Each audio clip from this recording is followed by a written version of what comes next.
क्या आपको पता है कि जिस बैंक में आपने अपनी पाई पाई जोड़कर गाढ़ी कमाई जमा की है, वहाँ से चुपचाप 1100 करोड़ रुपए गायब कर दिए गए और गोदी मीडिया आपको सीमा पार की फालतू खबरों में उलझाए हुए है। सोचिए आप अपने सेविंग्स अकाउंट में मिनिमम बैलेंस रखना भूल जाते हैं, तो बैंक आपके ऊपर तुरंत 50 या 100 रुपए का जुर्माना ठोक देता है।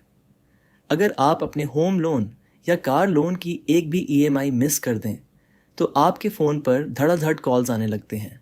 रिकवरी एजेंट्स आपके घर के चक्कर काटने लगते हैं और आपका सिबिल स्कोर ऐसे गिरता है जैसे कोई पहाड़ से नीचे गिरा हो। आपको एक डिफ़ॉल्टर की तरह ट्रीट किया जाता है। लेकिन दूसरी तरफ बड़े बड़े कॉरपोरेट घराने आते हैं, बैंकों से हज़ारों करोड़ रुपए का लोन लेते हैं, उसे अपनी लग्जरी लाइफस्टाइल और शेल कंपनियों में डाइवर्ट करते हैं, और जब पैसे चुकाने की बारी आती है तो हाथ खड़े कर देते हैं और हमारा पूरा सिस्टम उनके सामने भीगी बिल्ली बन जाता है।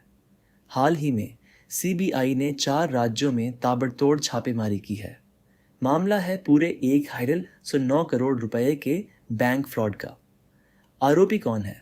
गुप्ता पावर इंफ्रास्ट्रक्चर लिमिटेड और उनके प्रमोटर्स। बैंक कौन सा है? हमारा और आपका भरोसेमंद कैनरा बैंक। आज इस वीडियो में हम इस पूरे घोटाले की परतें खोलने वाले हैं। हम सिर्फ खबर नहीं बताएंगे, बल्कि उस खामोश लूट को बेनकाब करेंगे जो सीधे आपकी जेब पर डाका डाल रही है। नमस्कार दोस्तों, देश और दुनिया में आपका स्वागत है। आज हम देश के एक बहुत बड़े बैंकिंग संकट और कॉरपोरेट लूट के बारे में बात करने जा रहे हैं, जिस पर मुख्यधारा की मीडिया में सन्नाटा पसरा हुआ है। जब भी किसी बड़े बैंक फ्रॉड की खबर आती है, तो उसे एक सामान्य बिजनेस न्यूज़ की तरह पेश करके रफा दफा कर दिया जाता है। सीबीआई ने रेड की, केस दर्ज हुआ, बस बात खत्म। लेकिन कोई आपको यह नहीं समझाता कि इस 1.9 करोड़ रुपए के नुकसान की भरपाई असल में कौन कर रहा है। इस वीडियो में हम 3 मुख्य पहलुओं पर बात करेंगे। पहला, कैसे गुप्ता पावर इंफ्रास्ट्रक्चर लिमिटेड ने कैनरा बैंक के अधिकारियों के साथ मिलकर इस पूरे खेल को अंजाम दिया। दूसरा, कैसे हमारी सरकारी बैंकें इन बड़े कॉरपोरेट डिफ़ॉल्ट्स के नुकसान को छिपाने के लिए आम जनता की जेब से पैसे निकालती है। और तीसरा, वह मीडिया ब्लैकआउट जो आपको असली मुद्दों से भटकाकर हिंदू मुस्लिम या सीमा पार के ड्रामे में उलझाए रखता है, ताकि आप कभी सही सवाल ना पूछ सकें। यह वीडियो आपके लिए देखना क्यों ज़रूरी है? क्योंकि जब बैंक को 1100 करोड़ का चूना लगता है, तो बैंक अपना नुकसान पूरा करने के लिए आपकी एफडी के ब्याज दरें घटा देता है, आपके होम लोन की दरें बढ़ा देता है और आपसे एटीएम ट्रांजैक्शन से लेकर एसएमएस अलर्ट तक के पैसे वसूलने लगता है। यानी कि नुकसान कॉरपोरेट का और भरपाई आपकी जेब से। तो चलिए इस पूरे खेल को स्टेप बाय स्टेप समझते हैं। सबसे पहले बैकग्राउंड को समझते हैं। गुप्ता पावर इंफ्रास्ट्रक्चर लिमिटेड यानी जीपीआईएल उड़ीसा बेस्ड एक काफ़ी बड़ी कंपनी है जो पावर केबल्स, कंडक्टर्स और ईपीसी कॉन्ट्रैक्ट्स यानी इंफ्रास्ट्रक्चर प्रोजेक्ट्स में काम करती है। यह कोई रातों रात खड़ी हुई फर्जी कंपनी नहीं थी। यह एक स्थापित नाम था जिसने कैनरा बैंक से अलग अलग तरह की क्रेडिट सुविधाएं ले रखी थीं। अब यहाँ आपको बैंकिंग के 2 बहुत ज़रूरी टर्म्स समझने होंगे, क्योंकि इनके बिना आप इस घोटाले की क्रोनोलॉजी नहीं समझ पाएंगे। पहला होता है फंड बेस्ड लिमिट और दूसरा होता है non fund based limit. Fund based limit का सीधा मतलब है कि बैंक ने कंपनी को सीधे कैश लोन दे दिया, जैसे वर्किंग कैपिटल लोन या टर्म लोन। लेकिन नॉन फंड बेस्ड लिमिट थोड़ा अलग और पेचीदा होता है। इसमें बैंक सीधे पैसे नहीं देता, बल्कि कंपनी की तरफ से गारंटी देता है, जैसे लेटर ऑफ क्रेडिट या बैंक गारंटी। इसे एक आसान से उदाहरण से समझिए। मान लीजिए आपको एक बहुत बड़ा बिजनेस ऑर्डर मिला है जिसके लिए आपको कच्चे माल की ज़रूरत है, लेकिन आपके पास सप्लायर को तुरंत देने के लिए पैसे नहीं हैं। आप अपने बैंक के पास जाते हैं और कहते हैं कि मुझे एक लेटर ऑफ क्रेडिट दे दो। बैंक आपके बिहाफ पर सप्लायर को गारंटी देता है कि आप इसे माल दे दीजिए।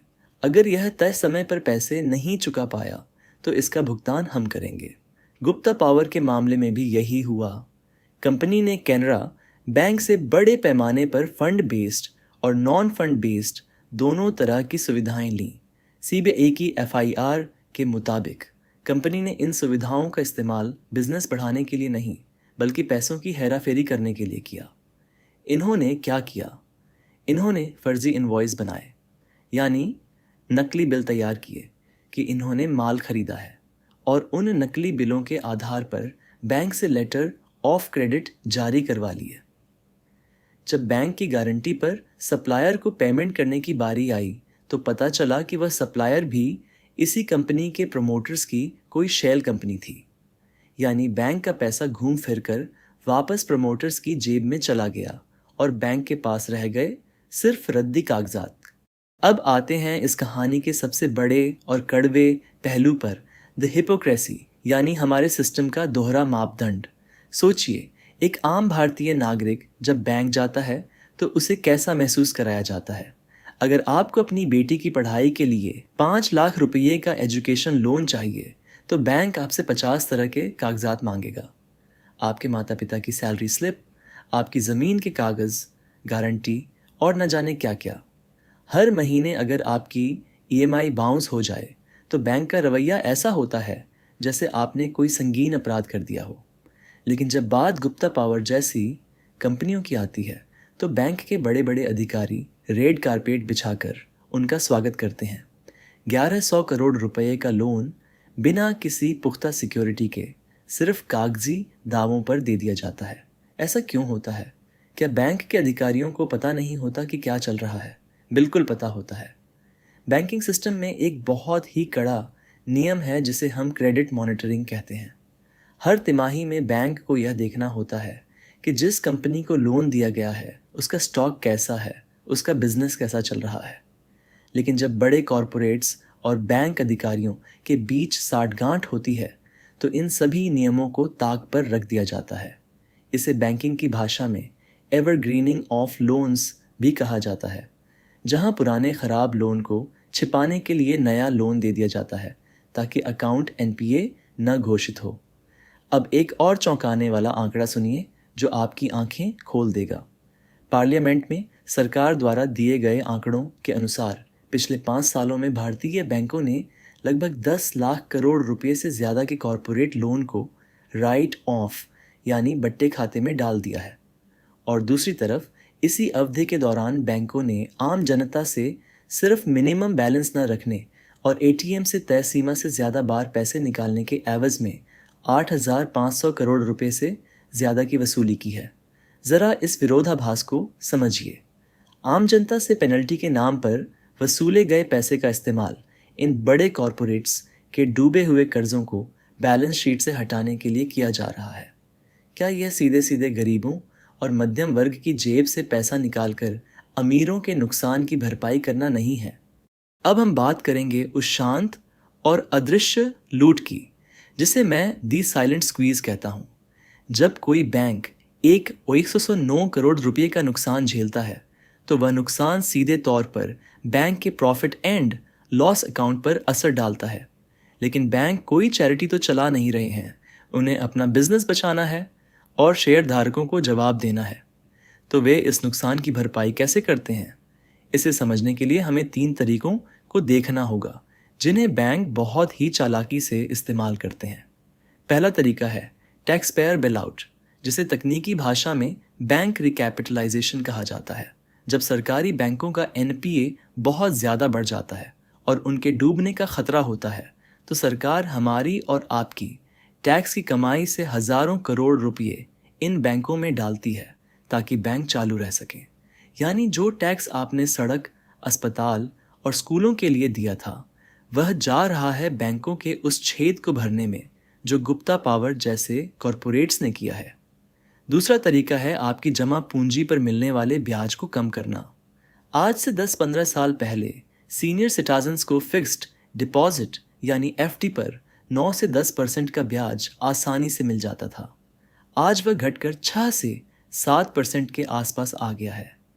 जब महंगाई दर ही 5 से 6% चल रही हो तो असल में आपकी बचत की वैल्यू बढ़ नहीं रही बल्कि हर साल घट रही है। बैंक आपको एफडी पर कम ब्याज देते हैं ताकि वे अपने इस स्प्रेड यानी मार्जिन को बचा सकें, जो इन बड़े घोटालों की वजह से खत्म हो गया है। तीसरा तरीका है हर छोटी सेवा पर चार्ज लगाना।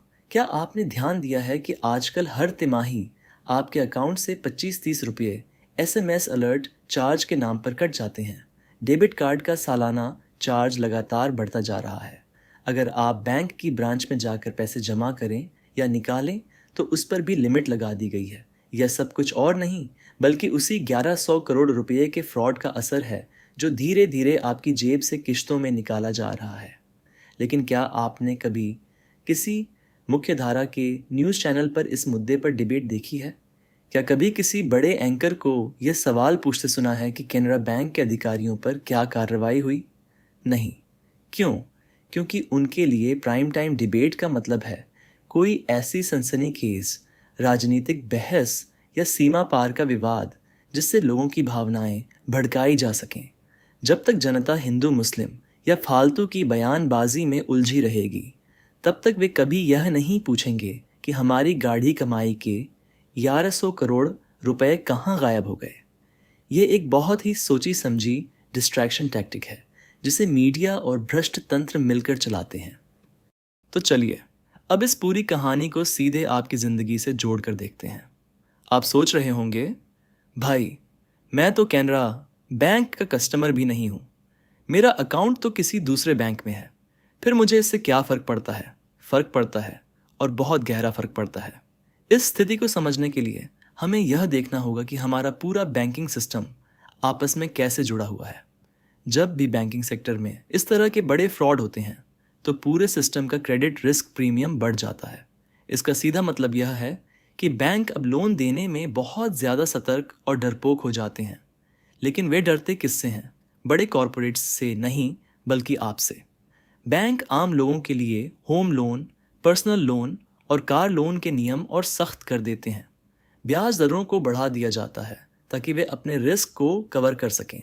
इसके अलावा इसका सीधा असर देश के आर्थिक विकास पर पड़ता है। जब बैंकों का पैसा इस तरह के घोटालों में फंस जाता है तो उनके पास जेन्युइन स्टार्टअप्स, छोटे और मध्यम उद्योगों यानी एमएसएमई को देने के लिए फंड्स की कमी हो जाती है।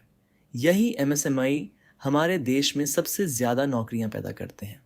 जब उन्हें लोन नहीं मिलेगा तो नए रोज़गार पैदा नहीं होंगे और जो लोग पहले से काम कर रहे हैं उनकी सैलरी नहीं बढ़ेगी। तो अब तक हमने क्या समझा?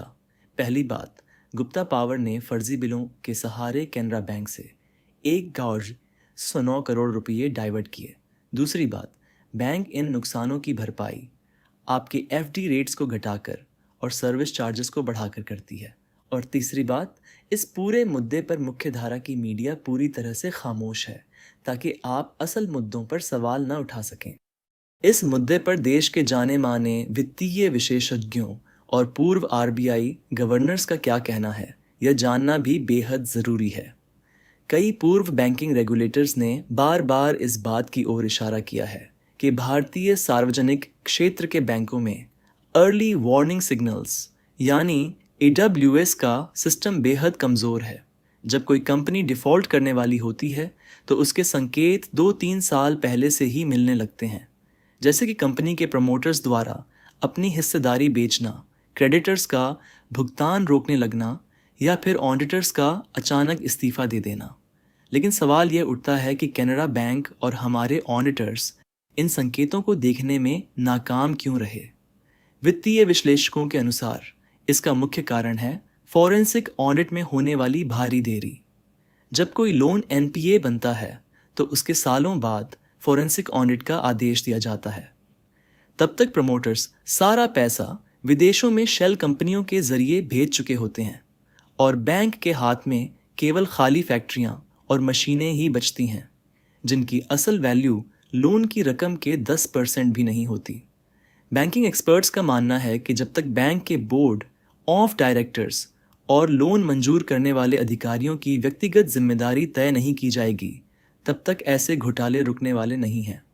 अभी होता यह है कि घोटाला सामने आने पर अधिकारी का ट्रांसफ़र कर दिया जाता है या वे रिटायर हो जाते हैं और नुकसान का बोझ सीधे जनता के सिर पर डाल दिया जाता है। तो अब सवाल उठता है कि हम और आप यानी एक आम नागरिक इस पूरे सिस्टम के सामने क्या कर सकते हैं? क्या हम सिर्फ मूक दर्शक बनकर अपनी जेब कटते हुए देखते रहें? बिल्कुल नहीं। हमारे पास भी कुछ ऐसी ताकतें हैं जिनका इस्तेमाल करके हम इस सिस्टम को बदलने के लिए मजबूर कर सकते हैं। सबसे पहली चीज़ है फाइनेंशियल अवेयरनेस, यानी वित्तीय साक्षरता। जब भी आप किसी बैंक में अपना खाता खोलें या एफडी कराएं, तो सिर्फ यह मत देखिए कि वह बैंक आपके घर के कितने पास है। उस बैंक का एनपीए यानी नॉन परफॉर्मिंग एसेट रेशियो भी चेक कीजिए। ये जानकारी हर बैंक की वेबसाइट पर आसानी से मिल जाती है। जिस बैंक का एनपीए जितना कम होगा, आपका पैसा वहाँ उतना ही सुरक्षित रहेगा। अपने पैसे को किसी एक सरकारी या निजी बैंक में रखने के बजाय हमेशा डाइवर्सिफाई करके रखिए। दूसरी चीज़, अपने सवालों का दायरा बदलिए। सोशल मीडिया पर या अपने दोस्तों के बीच जब आप चर्चा करते हैं, तो उन मुद्दों पर बात कीजिए जो आपकी जेब को प्रभावित करते हैं। जब भी कोई बड़ा बैंक घोटाला हो, तो सोशल मीडिया पर सवाल उठाइए, ट्रेंड कराइए कि हमारे टैक्स का पैसा कहाँ जा रहा है। जब जनता इन गंभीर मुद्दों पर बात करना शुरू करेगी, तो नेताओं और मीडिया को भी अपनी डिबेट्स का रुख बदलना ही पड़ेगा। तीसरी बात, जब भी बैंक आप पर कोई नाजायज़ चार्ज लगाए, तो चुपचाप सहने के बजाय उसकी शिकायत बैंक के नोडल ऑफिसर या आरबीआई के ओम्बड्समैन यानी लोकपाल से ज़रूर कीजिए। जब बैंकों को पता चलेगा कि ग्राहक अब जागरूक हो चुका है और अपने अधिकारों के लिए लड़ सकता है, तो वे इस तरह के छिपे हुए चार्जेस लगाने से पहले 10 बार सोचेंगे। तो दोस्तों, अंत में बात सिर्फ गुप्ता पावर इंफ्रास्ट्रक्चर लिमिटेड या कैनरा बैंक के एक 209 करोड़ रुपए की नहीं है। बात उस सिस्टम की है जो गरीबों के लिए बेहद सख्त और अमीरों के लिए बेहद नरम है। यह लड़ाई सिर्फ एक घोटाले की नहीं, बल्कि देश के उस मध्यम वर्ग के सम्मान की है जो चुपचाप अपना टैक्स भरता है, ईमानदारी से अपनी ईएमआई चुकाता है और फिर भी हर दिन सिस्टम की मार झेलता है। अब समय आ गया है कि हम अपनी आंखें खोलें, सही सवाल पूछें और इस खामोश लूट के खिलाफ आवाज़ उठाएं। क्योंकि अगर आज हम चुप रहे, तो कल फिर कोई नई कंपनी आएगी, हज़ारों करोड़ रुपए लेकर गायब हो जाएगी और हम फिर से मिनिमम बैलेंस की पेनल्टी भरने में ही व्यस्त रह जाएंगे। अगर ये एनालिसिस आपके काम आई तो लाइक करो, सब्सक्राइब करो और घंटी दबाओ। मैं हूँ आपका दैश और दुनिया।